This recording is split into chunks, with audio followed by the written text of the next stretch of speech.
This is Join Us in France, episode 55. Hello, I'm Annie, and today I have the pleasure to bring you an interview with Richard Wadwell, an Englishman who comes to France frequently and who I met online because of his guide dog, Ralph. I think I may have mentioned on the show before that I am raising a puppy for the guide dog school in Toulouse. The puppy, Igor, is now 15 months old, in training and doing really well. He spends his weekdays at the school now, and I just take him home for the weekend. If all goes well, he'll be able to start guiding a blind person later this year in 2015. I've always wanted to raise a future guide dog for the blind, and now that I've done it, I know that I want to do it again.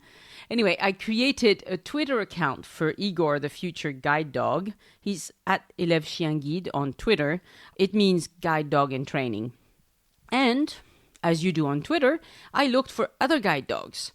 Well, Richard's guide dog is also on Twitter. He is at Ralph Guide Dog.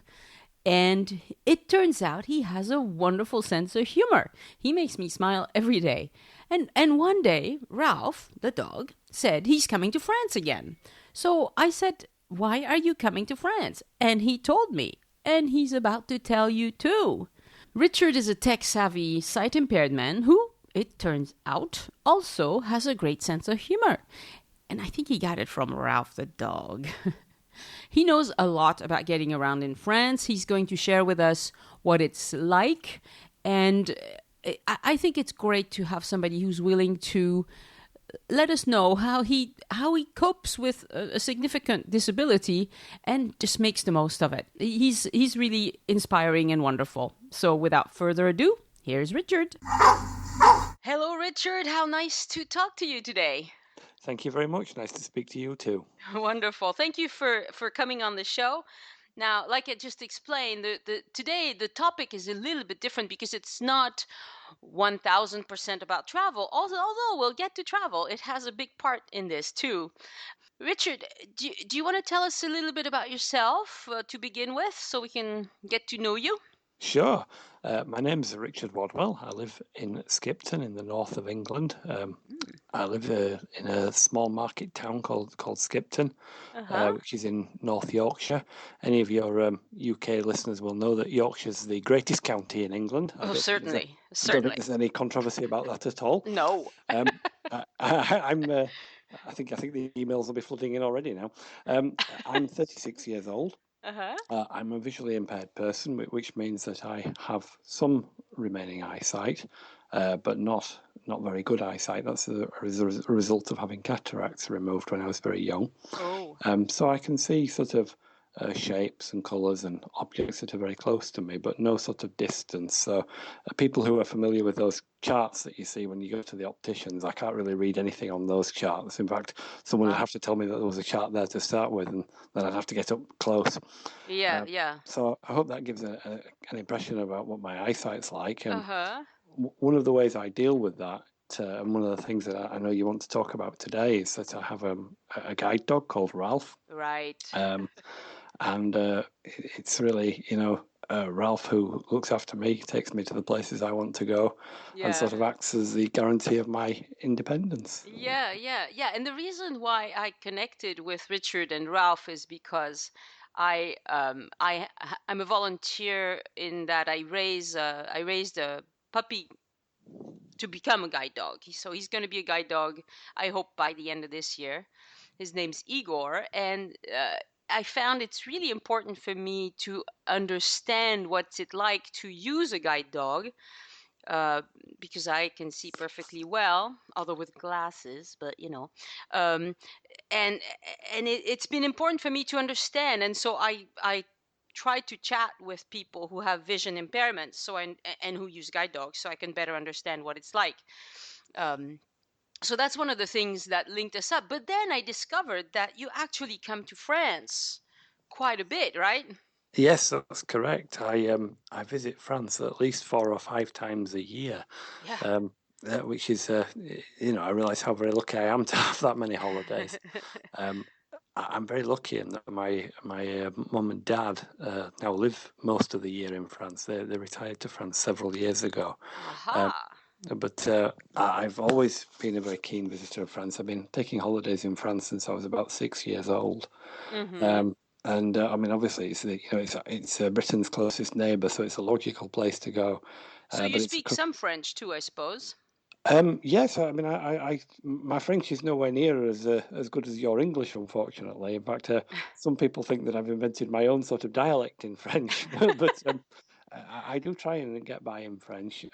I'd say I'm quite good conversationally. I can have a chat with all the people that live nearby, Well, and then perfect. I can do practical things, like do the shopping and things that I need. And quite importantly, since I've had Ralph, then I can deal with the vets and things like that in French. So Right. I get by, but I wouldn't claim that I'm a brilliant linguist. Right, right. Well, that's okay. So long as you're not afraid to talk to people, which, that's all you need, really. No, and I think that, I mean, it's certainly true that people respond very well if you try and speak a little bit of French, even if it's not perfect. Mm-hmm.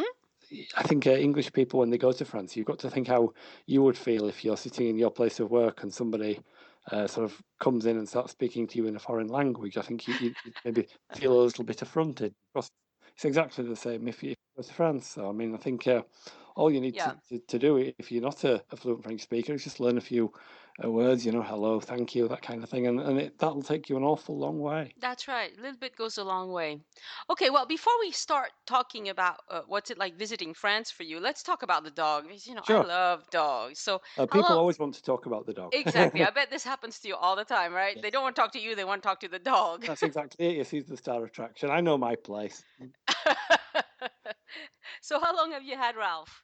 Right. I started training with Ralph in October 2012, so I've had him just over 2 years now. Uh-huh. Um, Ralph is actually, it was his fourth birthday a couple of weeks ago, so I got him when he was just under two.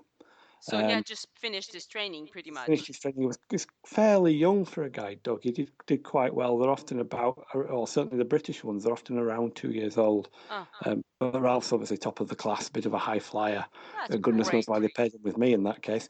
But he started work fairly young, so I've had him for just over 2 years. Uh-huh. And so, can you describe him? Tell us, a little bit Yeah, about him. sure.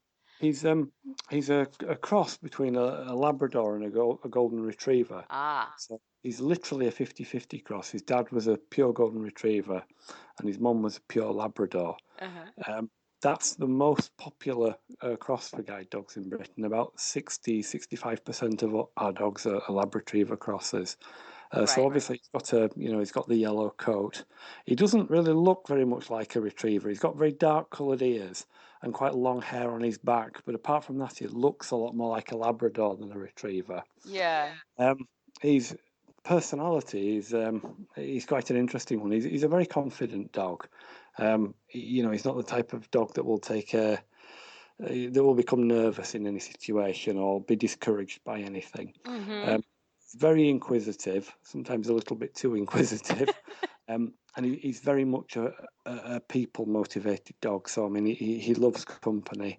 Yeah. I can take him anywhere, even if there are very young children.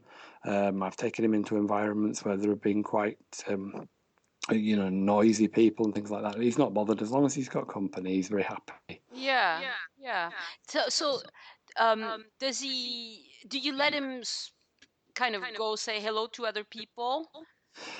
When he's working, when he's got his harness on, which your listeners may be familiar with those, in Britain the harness is a sort of white harness with a yellow thing around the front of his chest. When he's got that on, I don't encourage him to go to other people, because Right. trying to keep his mind concentrating on the job, looking out for obstructions and keeping me safe. Mm-hmm. And it's not really a very good habit, if he's interested in people then. But when he's just at home, or when we've got to where we're going and I take his harness off, then he's just like a normal dog, and he's very, very relaxed and very Yeah. confident. Yeah. That's one of the things I've had to deal with Igor, the puppy guide dog, is that he's so friendly. Yes. He wants to go see everybody. Yeah. But when he has the vest on and we're in a store or a situation like that, I have to kind of pull him back more and more. When It, you, it's a very difficult balance to achieve because yeah, obviously you need them to be happy around people and comfortable around people, mm-hmm, but you also need them to be able to concentrate on their work. And that's where members of the public can help a lot, really, because I don't think it's the case with French guide dogs. I've certainly never seen it, but with the English ones, there's actually a sign on the harness saying, "Please don't distract me. I'm working." And I mm-hmm, mean, it really is. I understand why people do it because the dogs are adorable, but mm-hmm. it really is so much better if people don't come and try and stroke the dog while they're working or anything like that, because it then gets them into a very bad habit of looking out for attention rather than looking out for the bus that's about to run me over, which Exactly, obviously exactly. isn't what I want. Or at least talk to the person first. Talk to the person first, yes, Right, right. all the Which right. which is a little bit difficult to do for sighted people because we're not used to how you would start a conversation with a person that you can't make eye contact with. Yeah, But one of the things I've learned is that it's perfectly okay to just like if you have a teenager who's listening to music too loud and they can't mm, hear you, yeah. you have to touch them and say, "Hey, pay attention." You do it nicely, obviously, but it's kind of like that. You can just touch the person's arm or something and talk directly at them, and then they'll know that you're addressing them. I think that's right, and in fact, you're very modest, but you wrote a very good blog post on that recently, which I read with great interest. Some people are really quite prickly about that and don't like people coming up and touching their elbow. Right. Personally, because I can see a bit, and a lot of people assume that I can see them.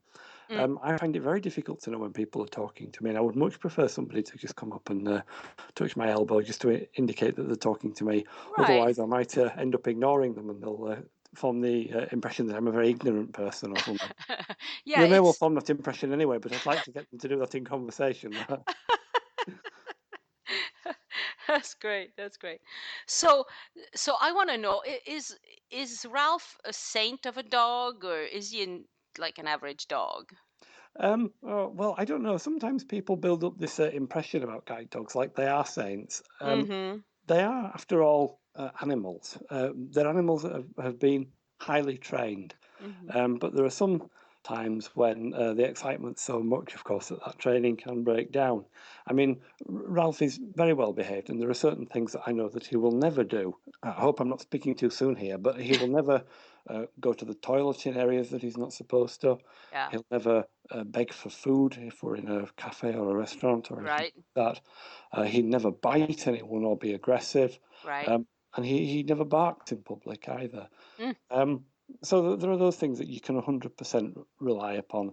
But then, he's another dog. So if I'm in the park with him on harness and there are dogs who are off the lead who are running around him, then yeah, he might be a little bit distracted by that. Or Mm-hmm. occasionally, if he picks up a scent that interests him, he might be a little bit distracted by that. Right. Right. But generally, I think that they are very, very well trained dogs. And I would say, please, if you have your pets running around loose, which is fine. I do it sometimes in appropriate areas. But if you see a guide dog approaching, call your pets back. Yeah, Don't let them.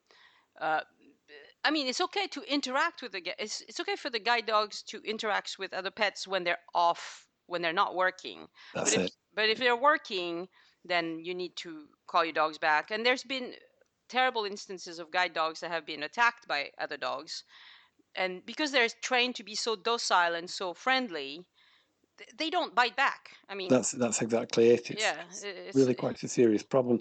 There also sometimes seems to be something about the dog being there in its harness that I don't know if it antagonizes other dogs or what, I don't know, but there are a lot of cases, unfortunately. I think in Britain at the moment it's about 7 a month of working guide dogs being attacked. And mm, we've just changed the law over here so that the owners of the dogs who do the attacking can be sent to prison for it. But mm, mm. I don't know what the situation's like in France. Fortunately, it's never happened to me. Yeah, I don't know what the situation is like in France either. I read a newspaper article just yesterday about a guide dog that was not working and went off exploring something in a village and got attacked. But it's pretty uncommon. But I mean, with Igor the puppy, I was told from the very beginning to avoid, especially when you have people, groups of usually young men who live on the streets with their dogs, Yes. to kind of go the other way, because those dogs are sometimes very aggressive towards dogs, not people typically, but dogs. Yes, that's true. That's So true. I stay clear from them, but it's kind of a fine balance, like you said. You want the dog to be friendly and confident. So when Igor was very little, I let him go up to people and say hello and wag his tail and be the cutest thing ever. But now that he's 15 months old, just about, I kind of dial it back, and I make him sit, and he gets it. He's, when he's got the jacket on, he gets it. So Yeah, that's great. it's It a sounds it, like he's coming on very well. yeah, he's learning quite well. So there's another question I have about the guide dog. I one of the Well, there are two questions I get asked all the time. Isn't it going to break your heart to give up this dog?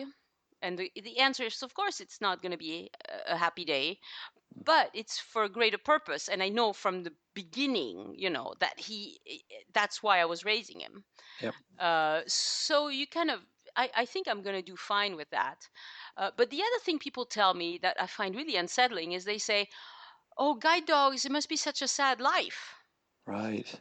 Right. Yes. And I don't see it that way at all. Can you tell us a little bit about how you feel about that? Well, just on the first point that you raised about giving up the dog as well, I do a lot of fundraising activity with guide dogs, and we have a lot of our puppy walkers that come out and help us, which I think they're referred to as the famille d'accueil in French. Right, right.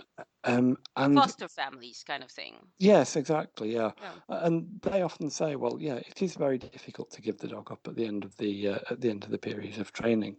But one thing that makes it easier for them is that you get another one quicker than you expect, and also it's seeing the dogs working with people like me and seeing the benefits that they bring to other people's lives. Yeah.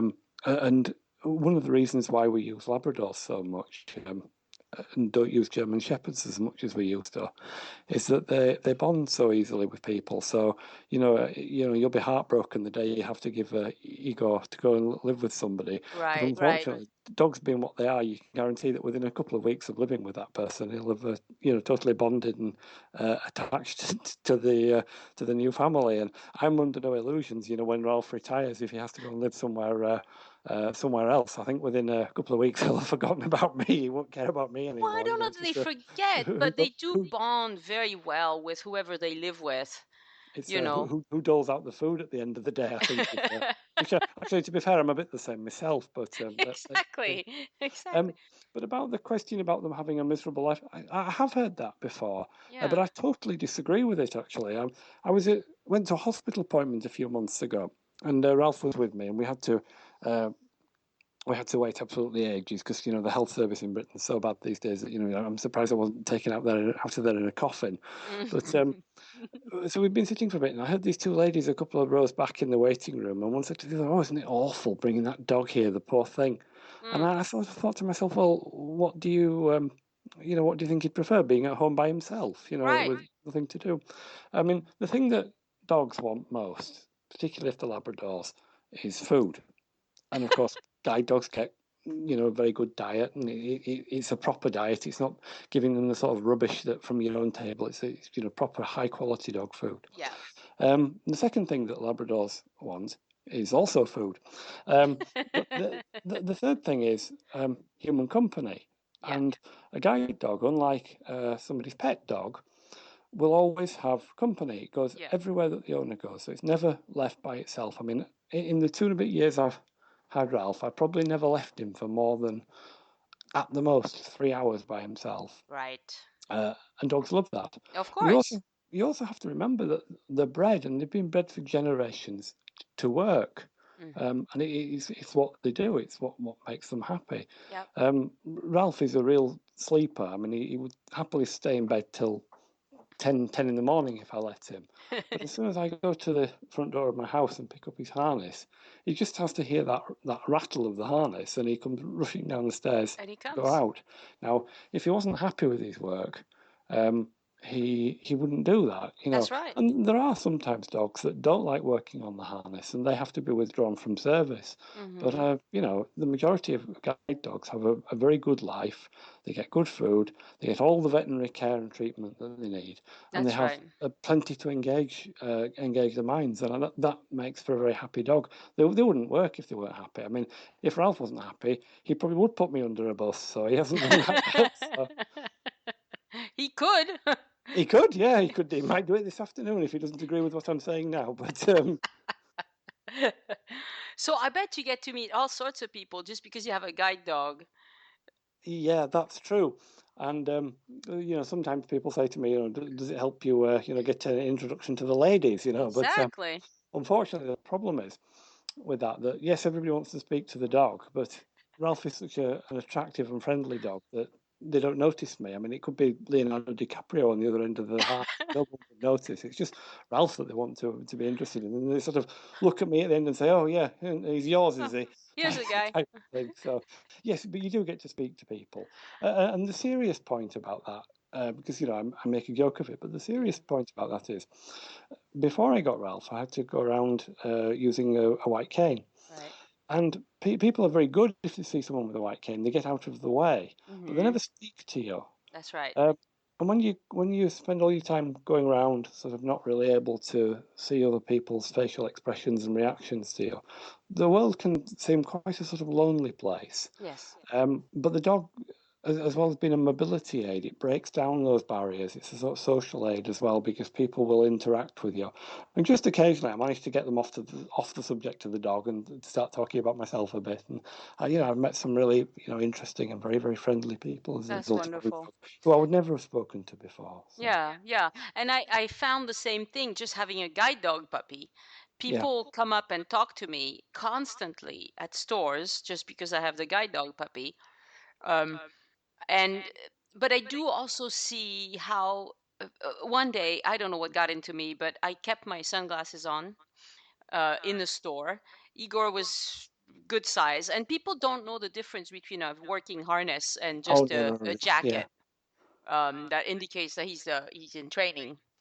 And so people assumed that he was guiding me, and most people just smile, and and you can, and they're being very nice. But some people, they jump like they saw the devil or something, or Yes. they were trying to get out of my way so fast. So I don't know if it's because they're afraid of the dog, or if it's just that to them, coming into contact with me or the dog would be like a shocking or horrible thought, or so. I don't know what it is, but there is a difference. As soon as when you show up with a guide dog, you have the people who just want to talk to you and be super nice, and you have the people who are like running away. And I think a happy medium might be better. Well, I found it a great advantage. And of course, when I'm in France with him, even though I leave the sign on his harness, which is in English, so people will presumably realise I'm English. Although, to be fair, with my dress sense, they probably realise that anyway. But people come up and speak to me in French, and I chat with people, and that's wonderful. I mean, it's been great for me to have a Yeah, lot of contact with French people as well. right, right. So has I want to know something. Has Ralph ever led you astray? Yes, several times. Um, one of Ralph's big things, and I can't quite work out where this comes from, is he's obsessed with ice cream. And if he sees Ah, people eating ice cream, he always actually stops and sort of stares at them. I can only presume that somebody dropped someone's when he was a puppy and he's tasted it and sort oh of yeah. won't forget it. So once I was taking him for a walk, I was trying to go through the park in Skipton, and I suddenly felt him going up a short flight of stairs. I thought, well, what's happening? Mm. And then this man came out in an Italian voice and said, "You want the ice cream?" then, type thing. And Ralph was trying to get me into an ice cream van. Um, Another time, just after I got him, we were out having a walk alongside the canal in Skipton, and the ground was covered in snow. And there were some children with a sledge, and Ralph tried to get in the sledge and have a ride with them whilst guiding me, which was quite disconcerting. You're He lucky also he tried doesn't to. jump into the canal. Well, it could have been a lot worse. Yeah. He also tried to take me to see Father Christmas once in a shopping Oh, centre. oh, Um, very nice. I think I'm probably a little bit old for that, but obviously he had something in his mind that he wanted to ask for. That's right. They do Um, say, and he has a very bad habit. You'll probably know that English people are absolutely addicted to forming queues in places, orderly queues. It's oh, yes. one of our national habits. But I don't know if Ralph's got some sort of some European genes or something like that, because he doesn't like queues, and he often tries to take me just straight to the head of the queue. You know, if we're going for the bus and he sees the bus coming, he'll often try and get me straight to the head of the queue. And if I Well, realise it, obviously I stop him, and I'm very embarrassed. But I'm sure it must have happened loads of times. well, And don't you get priority? um, no, that's a strange thing. I've been offered that many a time in France, and I never really quite understood it, because it doesn't happen in Britain. We're so addicted to queues that, you know, everyone has to queue no matter who they are, Oh. except probably the Queen or something like that. But in France, regularly when I'm in shops, people are trying to get me to go to the head of the queue, That's and right. I'd never come across that before. I was quite, you know, I found it quite strange, and I used to say no, but people were sort of slightly offended when I said no. Yeah, So I don't say started just to, no. you know, Yeah, yeah. started just enjoying it, to be honest with you, and not Yeah, queuing. yeah. No, it's a normal thing in France. A person who has a in a wheelchair or with a guide dog or even a very pregnant person Mm. goes to the very front of the queue. Well, I am quite overweight, so maybe they think I'm very pregnant. But no, well, no, I mean it is a wonderful thing. I mean, if that were to be brought in Britain, that is one of the things that would provoke a revolution, I think. But no, it was quite a shock to start with, but it's very, it can be very useful if you if you're in a rush, you know. Yeah. So how does it, I mean, when you want to go like to the grocery store, do you say, Ralph, take me to the grocery store? Um, a lot of people think that it's not quite as straightforward as that. Right. In order to have a guide dog, you have to have a reasonable level of general mobility and orientation. So you've got to know where you are and where things you want to go to are. But Ralph has got to the stage now where I can say to him, you know, take me to the supermarket, or take me to the pub or something like that, and he can do it. But you have to have a reasonable amount of knowledge of those things beforehand. Right. Certain things you can do. Is if I'm in the street and I want to, you know, take some money out of the bank, I can say to him, find the cash machine, you know, and he'll Hmm. do that. And he can find post boxes, and quite usefully as well, he can find litter bins as well. So Oh, that's really he, good. yeah, he does know some things. He's quite a. I did have a friend who had a guide dog, and she reckons that she could sort of point to her shoes and say, "Find me a shoe shop," and the dog would do that. But I think she might have just been winding me up a bit there. I don't quite believe that. Yeah, the things that I know Igor is learning is to find doors, Yes, yeah, oh finds yes, you can do doors. chairs. Yep, So if you need to sit somewhere, you just tell him and he'll find you an open chair. I can't remember what else because I'm not involved in the actual training. I of just, course, yeah. right, I just keep him around the house and take him to stores and restaurants and things, but I don't know what all he learns as far as the guiding work. Um, but yeah, you have to tell the dog where you want to go. I mean, you have to have a map in your head Yep. of where it is that you need to go, right? Yes, oh, exactly. And I mean, if you to go to a completely new town, uh, that you've never been to before, then you know it's not like taking GPS with you or something like that. The dog's in the same position as you, but what the dog's got is a set of skills that will keep you safe. Right. So you know you could go somewhere you've never been before. He wouldn't know where to go, but he would know not to dash you out into the middle of the road, or Yeah. walk you down a flight of steps without stopping at the top or something like that. Yeah, that's Right. how it works. Right. And also he would know to take you around a badly parked car, which I'm sure in France happens to you all the time because we're not very disciplined when it comes to that. So let's get to your trips to France. Sure. Um, so I suspect you take an airplane when you come to France. That's right. Yes, I mean because we live in the north of England, just getting to the Channel is you know would take all day. Yeah. So in order to reduce the stress on Ralph, I tend to fly. I'd like to go by train ideally, but it's just really really expensive, and you've got that sort of awkward thing of crossing Paris, which I think is probably a nightmare for sighted people sometimes. Never mind visual Yeah. people. So we tend to fly. And we're quite lucky because my parents live near Limoges, so there's an airport down there that you can fly to. Mm-hmm. Um, from several airports in Britain. In summer, I can actually fly from my local airport, which is only about 10 miles away, straight to Limoges. Or in winter, I fly from Liverpool or Nottingham airports. And the flight takes usually about an hour and a half, an hour and 45 minutes. So, I mean, Ralph does longer bus journeys than that. It's no trauma for him at all, really. So he just gets his own. Where does he sit? Well, it varies by airline what happens. I tend to go with Ryanair, not through choice, but because they're the only ones that run it.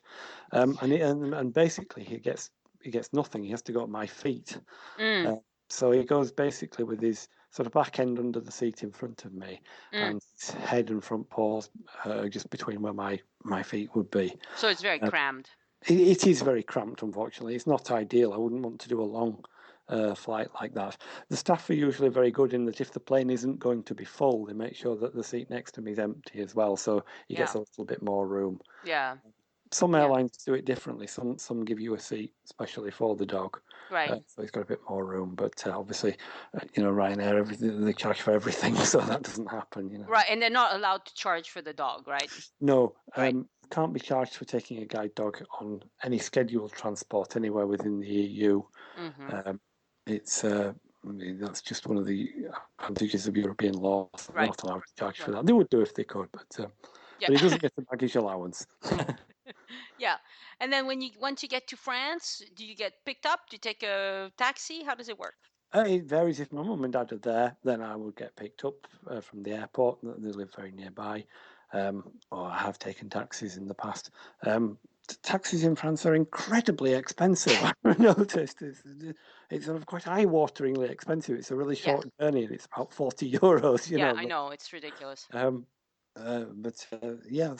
it's quite easy to get around. It's a very rural area we go to, so there's very little by way of public transport, unfortunately.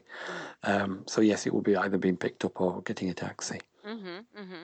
And then once you're in France, do you go visiting things? You mostly stay with family? What's your kind of daily routine?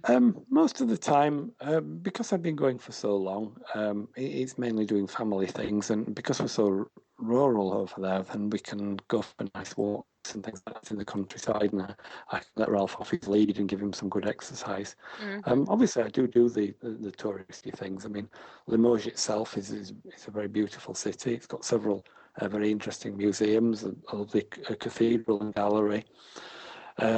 Nearby, there are all sorts of things to go and see. I mean, most famously, and what most of your listeners will have heard of, we live about 10 miles from Oradour-sur-Glane, which was a terrible massacre in June 1944 during the Second World War. So that's something that, although I don't visit it often, I think it's something that's very important to see.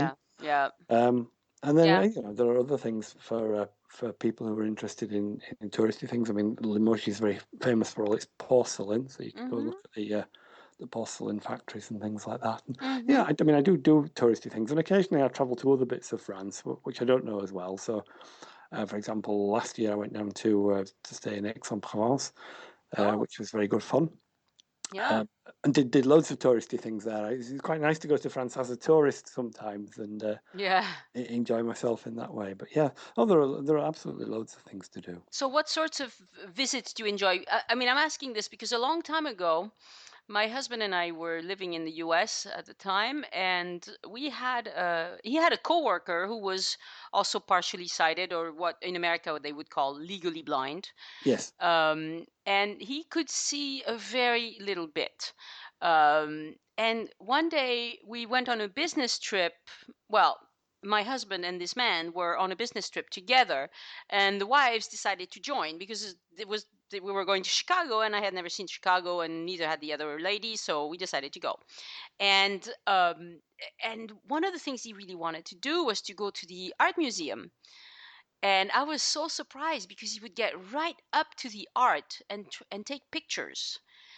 And I honestly, I couldn't imagine why a blind person would want to go to an art museum. It was not, I had never thought about it. It was a little startling. But then when I saw what he was doing, he was actually really enjoying himself because he could get right up close and see colors and see things that were really interesting to him? Yeah. I mean, I think that's an interesting question. I mean, obviously, if you didn't go out because you couldn't see things, then you'd never leave the house.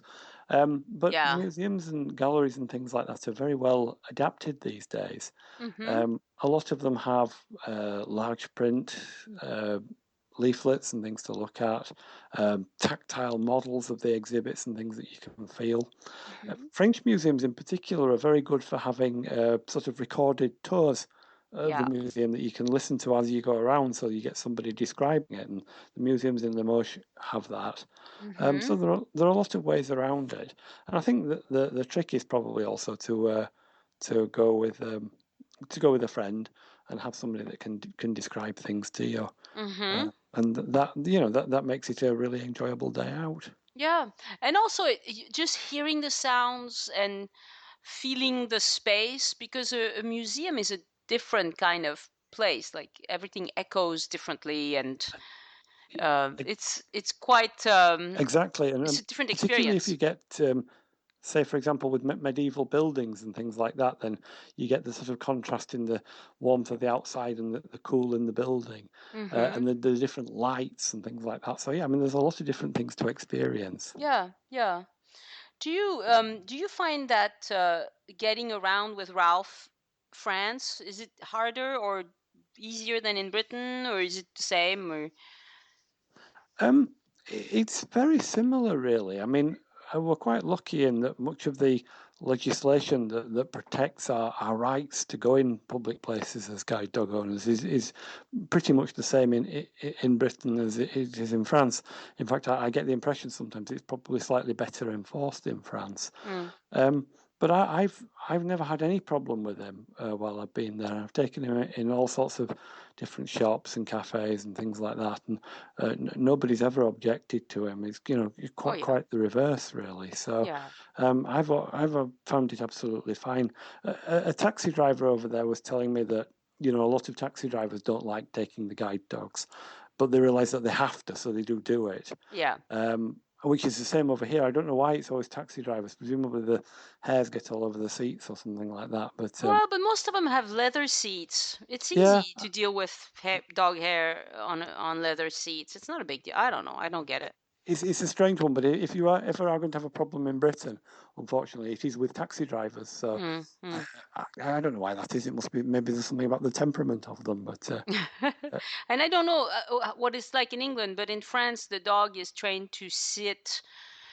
So he sits in the front passenger seat, but not in the seat, at the foot. that's it. Yes, it's exactly the same in Britain. Okay, The okay. dogs can either go in the boot of a hatchback car or at your feet in the front of a car. I think you're supposed to make sure that the airbag's been switched off. But yeah, it's exactly the same. And Ralph's actually very, very good at that, even though he's for a guide dog, he's quite a large dog, so it can be a bit awkward sometimes. But Yeah. yeah, no, he'll do that very happily. Yeah, Igor is also a large dog. He's 40 kilos, so he's a 40, Craig. Well, I was going to say Ralph's only 31, so he's bigger than Ralph already. yeah, yeah, yeah. No, Igor is tall and strong and square. He's like a, and unlike most, he's also a Labrador mix, but he's a Labrador mixed with a standard poodle. Oh, wonderful. Yes. Yeah, so he's a Labradoodle. Yep. Although, I mean, I have a standard poodle. That's my pet, and Igor is no standard poodle. Right. He's nothing like a standard poodle, but um, he fits in that little space. But I have a pretty big car, and he's even used to tucking his tail in Yes. so Yes. that his tail doesn't get stuck in the door when you close the door. But there's no way you, like, Igor is too big. You couldn't put him in front of you on a in an airline seat. No. He wouldn't fit. Like, it No. would be either your legs or the dog, but not both. That you see, that would be a real worry. And in Britain, when you get paired with a guide dog, you get asked all sorts of questions about what your requirements are. And Yeah. of course, Ralph's my first dog, so I didn't really know when I was getting him. But I think next time round, I'll have to I'll have to specify I want one that sort of folds under an airline seat quite easily. Well, Igor's sister is also a guide dog to be, and she's much smaller. I think she's 23 kilos. Right. So, they come in all sizes. It just Yes. happens that he's just the big guy, he's going to need to be placed with somebody who's probably a little heavier and taller and, Yes. you know, I think that's what will happen. Yeah. yeah, somebody who matches his stride because he also walks quite fast as a result. Yes, Yeah. well, Ralph's a quick walker, and that's one of the reasons why I got him so quickly, because the majority of demand is in Britain, certainly, is from older people who Hmm. tend to walk a little bit slower. Yeah. And Ralph's a quick walker, so that pushed me up the queue a bit, really. So I was Yeah, quite that's pleased good. in that That's regard. good. I know a man, the guide school, the guide dog school where Igor belongs to, they placed a dog recently with a man who does marathons and everything. Wow, So he wanted a very athletic, tall, fast dog, and that's what he got. wow. And this was a dog that was pretty hard to. The school was very worried because they were like, "Who's gonna want this dog? He's like high energy, he's huge."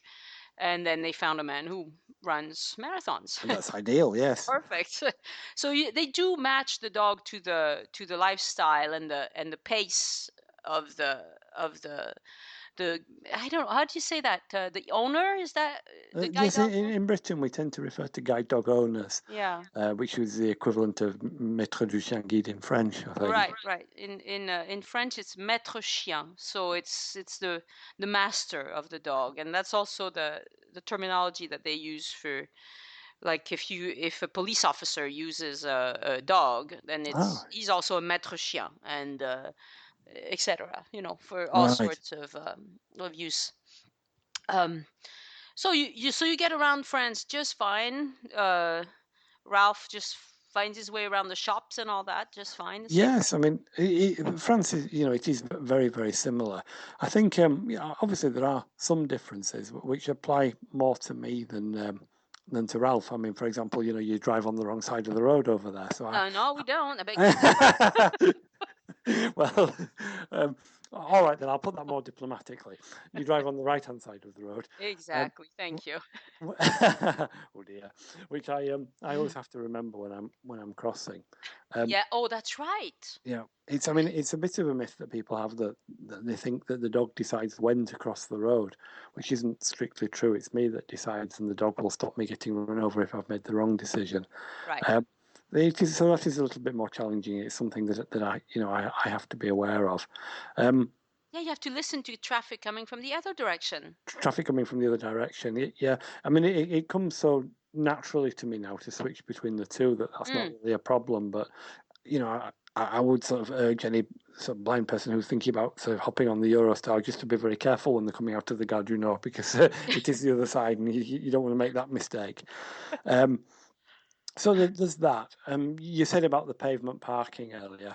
Yeah. Actually, I find that less of a problem in France than in Britain, to be honest. Really? Yeah, I don't find it that bad. Uh, I would say, and I am a tremendous Francophile. I absolutely love France, and Mm.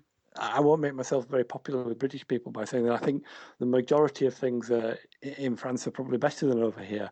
But the Mm. one thing that certainly isn't better, the one thing that's a lot worse, is the actual state of the pavements themselves. They're absolutely Mm. they're shocking. The pavements they're often sort of big holes in them that aren't fenced off. There's sort of clutter and signs and things all over. I mean, That's true. when I get the train into Limoges from where we live and walk up the road from the station, I sort of feel like I've landed on the surface of the moon sometimes. It's just, Mm. it's ridiculous. Really, really bad pavements. Mm. But that's what you have a dog for. And in some ways, it's quite good for Ralph because it gives him, it makes him concentrate and it gives him some stimulation. Yeah. So that's a bit of a difference. Yeah. But apart from that, the rest of it's pretty much the same as in Britain. It really doesn't make as much difference as you would think.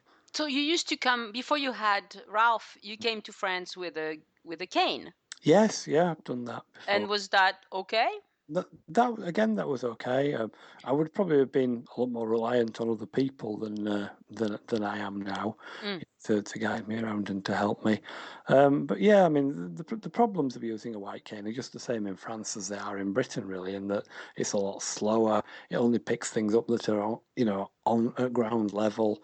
Mm-hmm. Nobody will ever talk to you when you've got one. But they're all the same in France as in Britain. Mm-hmm. If you've got the skills to get around, then you can get around in France just as well as you can over here. It's just Yeah. it's a bit nicer over there. Yeah, because a guide dog will look for obstacles not just at eye level, but also higher up. Exactly. So things Right. like signs sticking out, trees with low branches, stuff like that, which Yeah. is, from somebody who's broken his nose twice walking into stuff like that, Oh, I'm very, goodness. very grateful for that. And it's crazy, but one of the most dangerous things I've ever seen in France is at the guide dog school in Toulouse. They have a meter, I think it's a gas meter, that sticks out from the wall just at a place where you turn in to get into the backyard of the school, That's brilliant. and it's Yeah, head level. yeah, that's And wonderful, isn't it? Yeah, oh, it's awful. So it's all padded, of course, because yeah, they've had this problem before. But I'm like, you have to move this. They're like, yeah. well, but it's a meter. It's hard. I'm like, I don't care if it's hard. Get it moved. It's dangerous. Yeah, Um, how hard can it be? Yeah. yeah. Well, and they also say that the the guide dog owners are supposed to come in the front door and not go around the back. It's mostly the volunteers and all that go around the back. But still, like, nah, you shouldn't do that. And I also saw a, a guide dog trainer park on the pavement Oh, with me in the car, and I'm like, "Are you serious? You're gonna park yeah, here?" And she's yeah. like, "Oh, well, we won't be here long. It's okay." I Well, was the like, most recent example of pavement parking around here I saw was a police van, which I mm, thought was great. So I photographed them and sent it to the police via Ralph, and I think they were quite embarrassed. But "Well done." yeah, I don't find the pavement parking too much of a problem in France. Maybe it's just different areas and things like that. But Yeah, no, yeah. I found that to be okay. Well, it's a problem for everybody, not just Of course, guide dogs. It's a yeah. problem for people with um, strollers, wheelchairs, people who carry bags, whatever. You just don't want to be. Anyway, so tell me, are there some things about France that you think visitors should be aware of that are kind of surprising or different? Do you mean from the point of view of a blind visitor or from the Well, point? from anybody's point of view, like something that's a little odd about France. Not really. I mean, I think what I was saying earlier applies about being able to speak a bit of the language will help you. Yeah. There are some things that are very different. I mean, for example, anyone who goes to France should be aware that the shops shut down at sort of lunchtime for Yeah. as many hours as you might actually want to use them. So that's very strange because in Britain people tend to do the shopping and things on a lunchtime, but I've been Yeah. in towns in France and it gets to sort of 12:30 and everything closes until 3, and you're Yep. sort of strolling around thinking, right, what do I do now? Small Um, places, yeah, that's yeah, exactly what it's that's like. that's quite a difference. I mean, that's probably more in smaller towns and things than in the cities, but Yeah.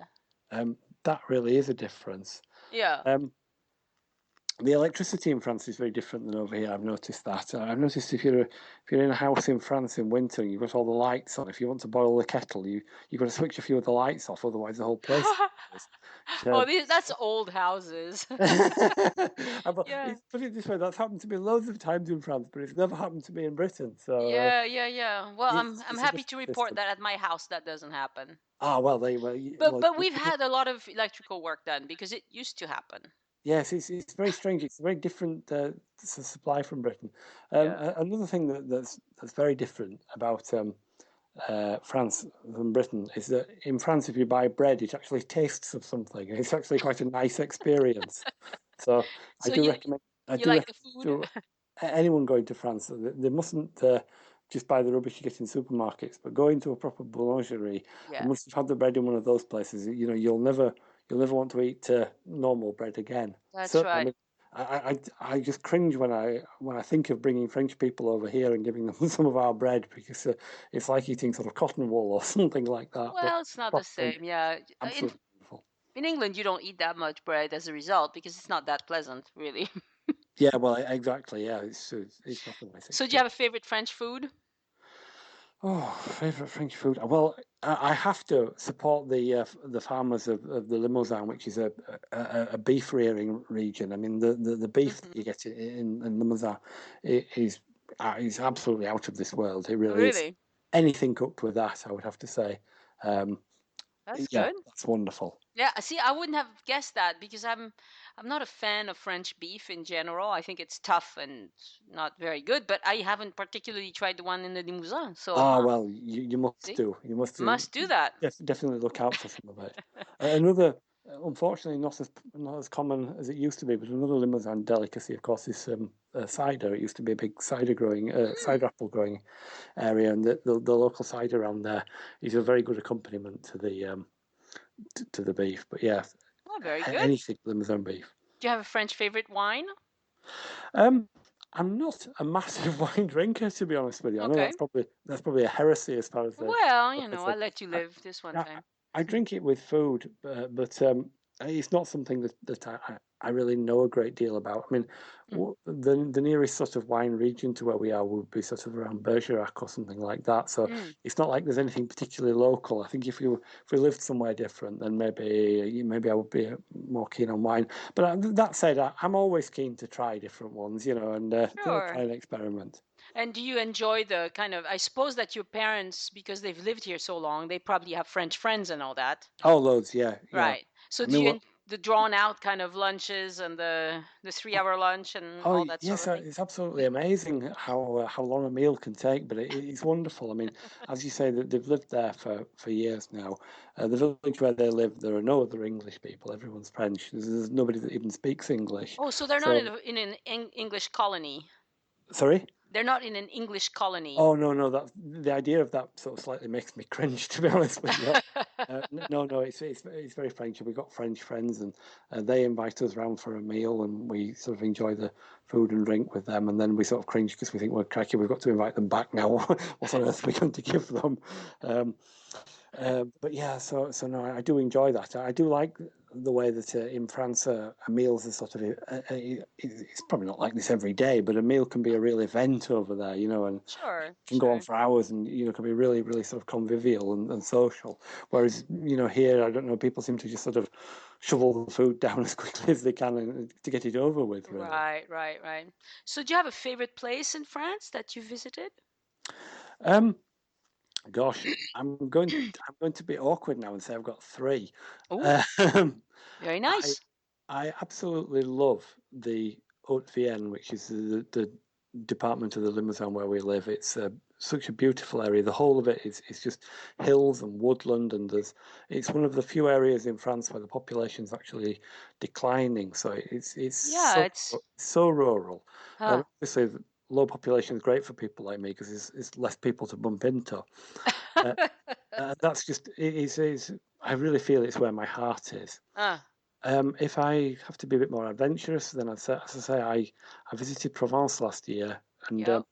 the first couple of nights we stayed in Arles, and I just thought it was one of the few times I've been somewhere, and immediately thought, "Gosh, this is lovely. I could happily live here. Just such a Ah, nice atmosphere. yeah. Really, really enjoyed that. It's Uh, yeah, it's a lovely place and it's warm and it's just it friendly warm. people. The sunlight it's like a different kind of sunlight that you don't get as far north as this.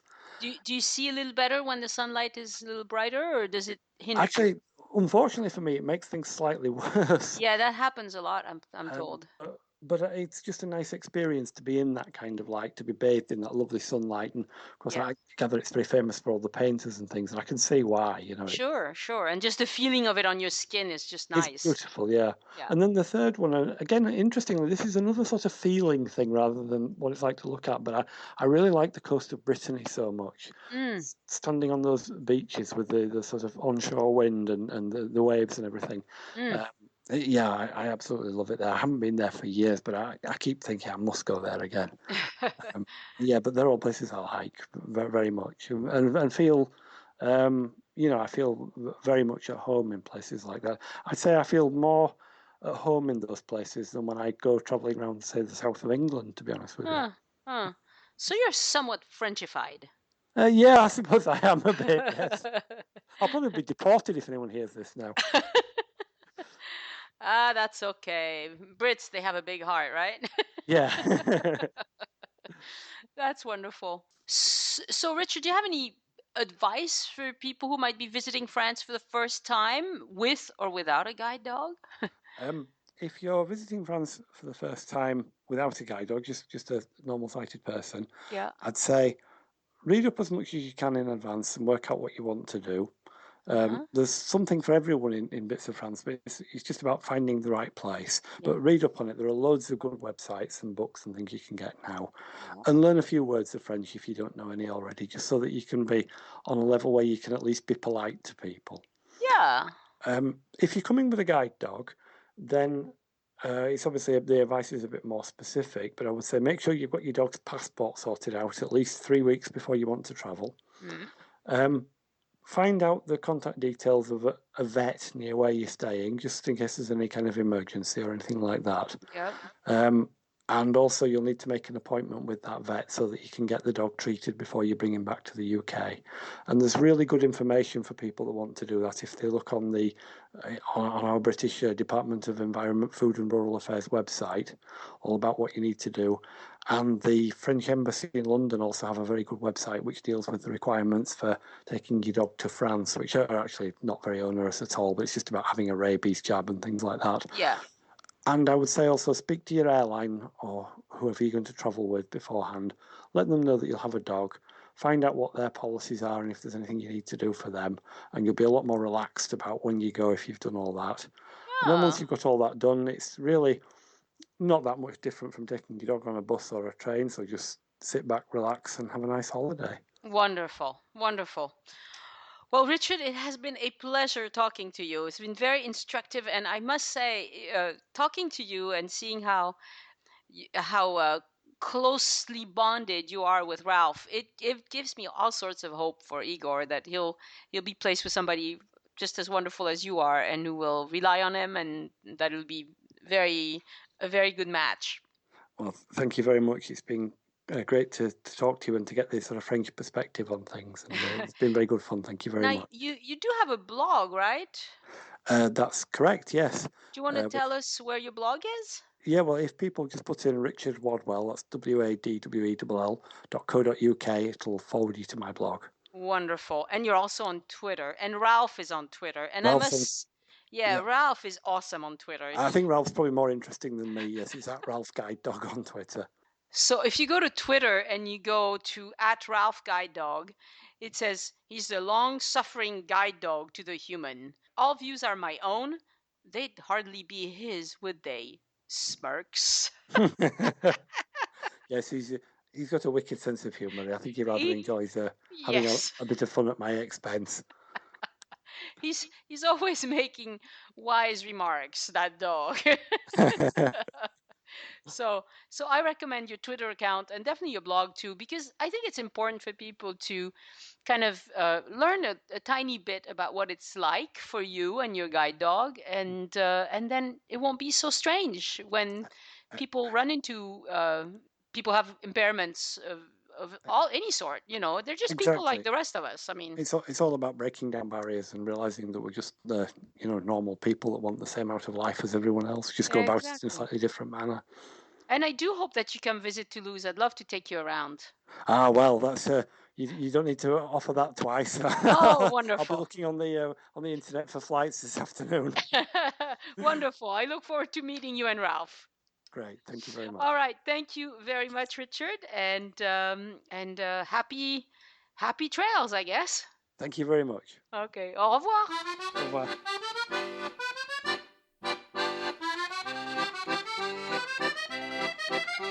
This brings us to the end of another episode of the Join Us in France Travel Podcast. You can find us at joinusinfrance.com. We love to hear from listeners. Don't be shy. If you're a tour guide or travel professional in France and would like to appear on the show, write to Annie at joinusinfrance.com. And if you love this show, please support it. Go to joinusinfrance.com/support for details. Thank you. Au revoir.